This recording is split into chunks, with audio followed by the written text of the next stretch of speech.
All right, what is up? So I'm coming to you live from my office, and I'm gonna be honest, I'm having some analysis by paralysis. So if you don't know what that means, I'm just having a hard time taking action on things I should be taking action on right now. So I actually have my whiteboard behind me, so I'm going to be going through honestly a whiteboard session that I normally wouldn't record, but we're documenting this process, so might as well. And there's going to be some cool stuff. And honestly, if you are watching this and something I say sparks an idea, like comment it below, message me on Instagram because I could use any help possible. So I will. So let's get to the whiteboard into this process. So there's kind of a few key components, right? So there's brand quality, placement. There's feedback and product market fit. There's problems, the problem we're solving. There's organic growth strategy. The who, right? Who's this product for?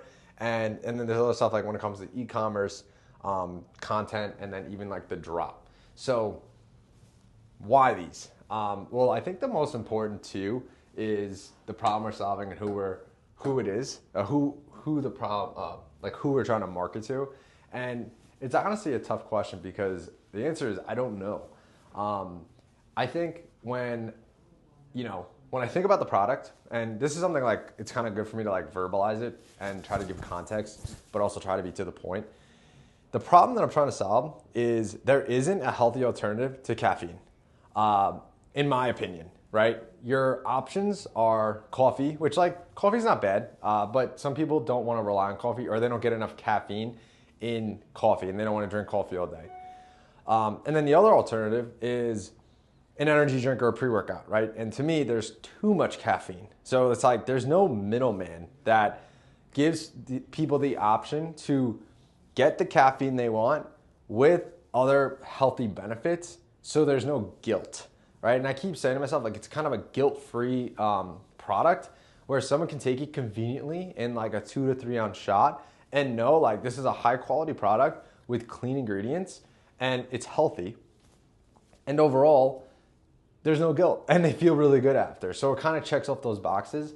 And I do believe that there's a opportunity for people who don't even who have the problem of wanting more energy, but not wanting a highly caffeinated, energy drink and not drinking, or who aren't coffee drinkers or don't want to keep drinking more coffee.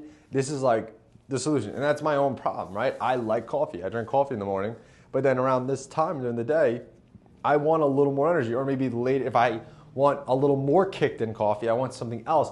But I don't want to be pounding, a C4 that has 200, 300 milligrams of caffeine, plus with a bunch of, ingredients and chemicals that I have no idea what are for. Versus Nutrient X has simple, beneficial ingredients, and it also gives me vitamin D, and it also gives me magnesium, which help for your brain health and like cognitive performance and things like that. So that's kind of the problem that I think we can solve, is provide a healthy alternative to energy drinks in a more convenient manner. Now, the thing is, who is this for?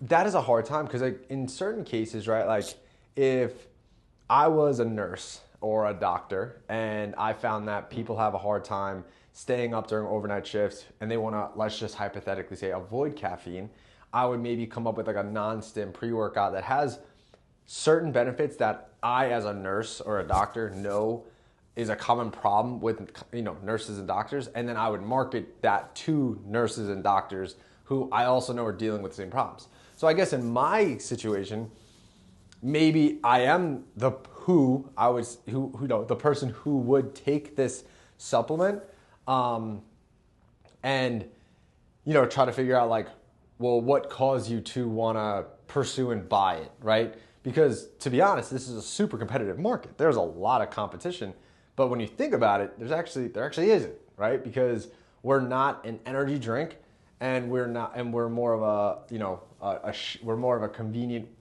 shot solution, right? And we're not a supplement either, but we do have caffeine in it, right? Because then when you look at the like shot market out there, right? You got 5-Hour Energy, which like I keep joking around, like that's the person we're trying to put out of business and take all their market share, because it's just their product sits in stores and waits a lot of space. Then there's new caffeinated products like Proper Wild. If you ever heard of them, you might have seen them at the gas station. Very interesting brand. Yeah, I don't really want to talk bad about them, but I'm not crazy about them. Then there's Magic Mind. Magic Mind is a fantastic problem. To me, they're a high quality product along with Keto IQ, right? Ketone is like it's not even caffeine, it's like ketones, right? And I honestly I have no interest in taking it. But they have a ton of influencers backing up their product. And then there's, like I said, Magic Mind that I actually probably would consider taking. But they are like marketing to like a very high quality, very high level of people. So other than that, there's not much competition, right? But then when you look at what are we trying to take away from people using? It's the Red Bulls, the Monsters, the C4s, and like they are obviously massive, massive companies. So it's a tricky situation. So aside from the problem we're solving and the who we're solving it for, and understanding brand quality, like where do we fall?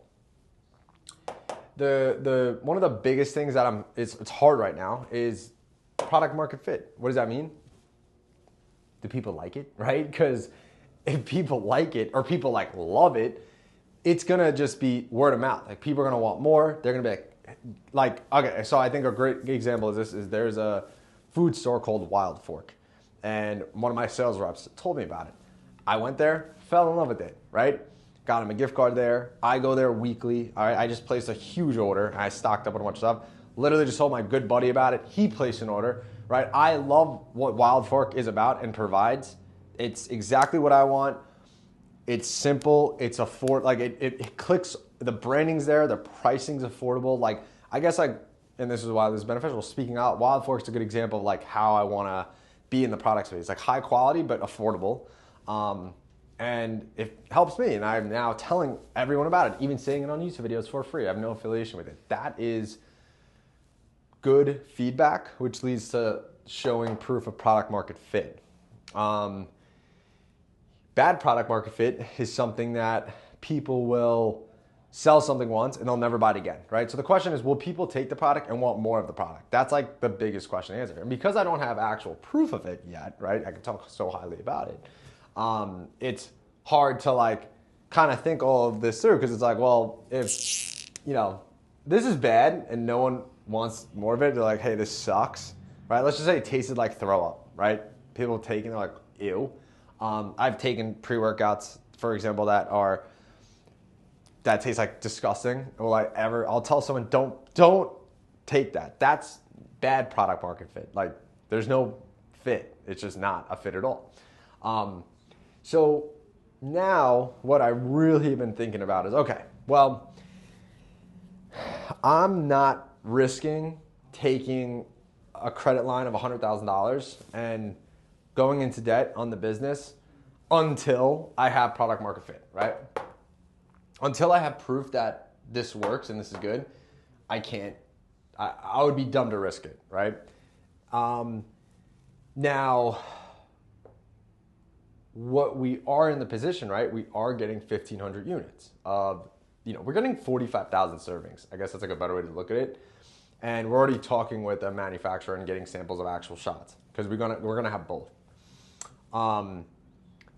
Now we have our Instagram. We have 172 followers, and I haven't posted anything, right? And I'm having real analysis by paralysis, and people might be saying, "Well, why?" So there's a lot of angles, right? Now, if I want to be smart, I want this drop to be successful, meaning that if I could build a lot of awareness and attention to Nutrient X before we even have the product, and we get people talking about it and people like wanting to know or engaging with our content, and we have 1,500 units, and let's just say we have a list of 5,000 or 10,000 people, and we have 20,000 followers, and we're super active, we're engaging, right? We're entertaining. People are like, oh, I'm so excited. And then boom, we have a drop and we do like we do a launch where it's like, hey guys, if you want to get, ahead of it, give us your phone numbers. We'll text you the second it's available, right? So you have a text list, you have an email list, you have your Instagram, and boom, we announce the drop date and we have only 1,500 units, and a percentage of people actually buy, you sell out. And I was like, amazing, the product's out and we sold out. Now we made all these sales, right? And now cool, we have all this money. So now it's like, okay, you can use that money to reinvest and also, in more product, but also to diversify it and split it up into marketing. So that right now is one of the, and then once we drop and we get enough feedback and reviews and we have product market fit, then it's more conviction and makes real sense to take a risk of going into debt or, getting an investment or something like that to actually, to light this thing on fire. Okay. So, and that's when it comes to that's like the e-commerce part. But organic growth strategy. So one thing that I've seen is that there's a company, and you've definitely seen it. It's called Smashed Energy. No. Is it Smash? I think it's Smashed Energy or Smashed Drink or something. And it's actually a mocktail company. And basically, one of their marketing girls, and she wasn't even like the head of marketing, I think. Maybe she was. I don't know. But she did something with marketing and social media. And she had this, I guess it was her idea. I don't know. She went to her boss with this grand idea of like, hey, I bet you, screw your marketing strategy. If I smash this can enough online, I can get a bigger following.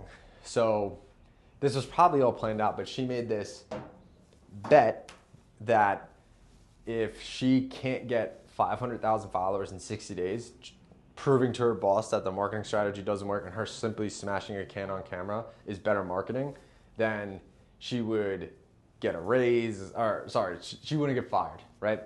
And what this does is this tells a story. And in the story, there's the good guy, right? It's her. There's her idea.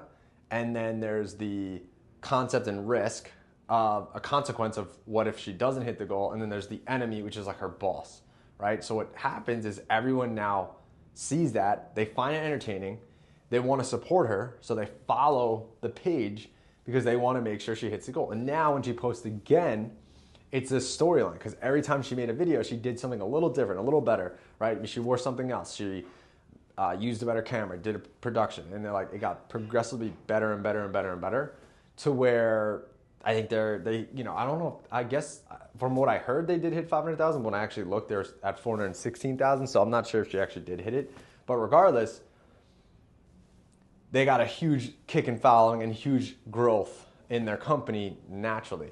So this has me really thinking, right? And what I'm thinking about, and I don't need to be in front of so let's go into my desk. So this really has me thinking, and I'm like, okay, well, how can we organically grow NutriNext Instagram?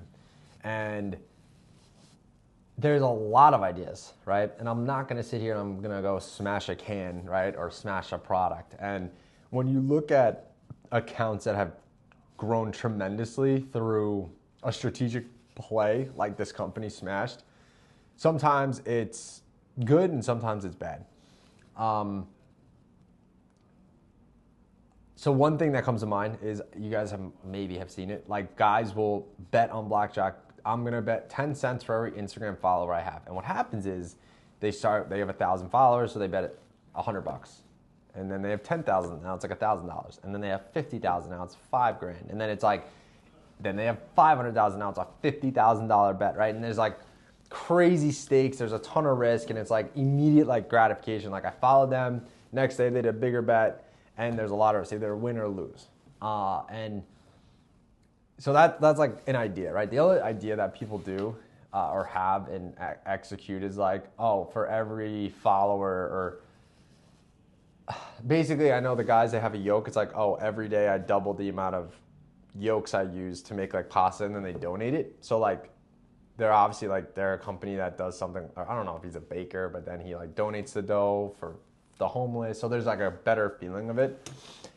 And then there's guys that do stupid shit saying like, for every 1,000 followers, like literally I saw an account, this account, I hate to say it's funny, but these guys literally like go tackle strangers. And like, they usually like try to pick out like younger guys, and like, they'll literally get in their car, go out, hit a guy for every 1,000 followers they get. And it's like, you're watching this and you're like, is this real? And it's just like, oh my God, but it's entertaining. And I'm not saying I think what they're doing is stupid and they're going to get their asses kicked, but that's not the point of this video. So now I'm like, okay, how can I come up with an organic growth strategy? And I'm really trying to think about this. Like I'm really like I can't not think about it, but I'm really having like serious analysis by paralysis, because I guess like I would love to just have like that one idea and like let it ride, but and see if it works, and maybe it will. Or you gotta like test different things out. But it's like, okay, the trouble that I'm having is like I think people do like the concept of having an enemy. So it's like, okay, well, what's the enemy? Like, is it competitors? Is it like the other brands, right? Because you don't get into like legal issues, and like there's just like all this stuff to think about. And then it's like, okay, what's the other side? Like, could I, give away every day or every week, like for every follower we have, we'll give away 10 cents to the follower and match it and go give it to a donation, right? Something like that. Yeah, like I'm having a really hard time just like thinking about it. But, I guess like the good thing is time is on my side, because again, we don't have product yet. But if I can really nail how can we organically just grow Instagram without any paid money, right? We can just grow our Instagram organically, get 10,000 followers of like engaged real followers, build an email list, build an SMS, like a text message list prior to the drop, and then we can have a successful drop. Like that will, I think prove that the marketing works, and then we have a really cool customer base that understands what we're selling. Like that's really important. But then at the same time, we can then get feedback, referrals, and see if there's product market fit. And see an ROI on the initial investment, which like is just going to be reinvested to do bigger and better things. So that's kind of where I'm at right now, as long as the organic growth strategy. And I'm finding these new guys that I've never like heard before in the business world when it comes to e-commerce, and there's a lot of stuff to unpack. And these guys offer coaching calls, and I think I'm definitely gonna. I have two guys in mind that I definitely want to pay to hop on a call with. I mean, it's not cheap, but like I said, you can't buy time. You can buy people. You can buy people's mistakes, but I guess I want to see if there's product market fit first before I really do anything. And I can leverage my current audience, but I'm curious how I can grow my current audience. And I want to do it in a strategic way that creates conversation and stuff like that. And I'm really trying to think of like a cool way, but I'm having some trouble. So wanted to talk through the problem. This is kind of where like, the concept of the good, the bad, the ugly, like this is like a lot that I have to unpack. So I'm going to end it there. And yeah, if you guys have any ideas, just comment below. So I'll see you there.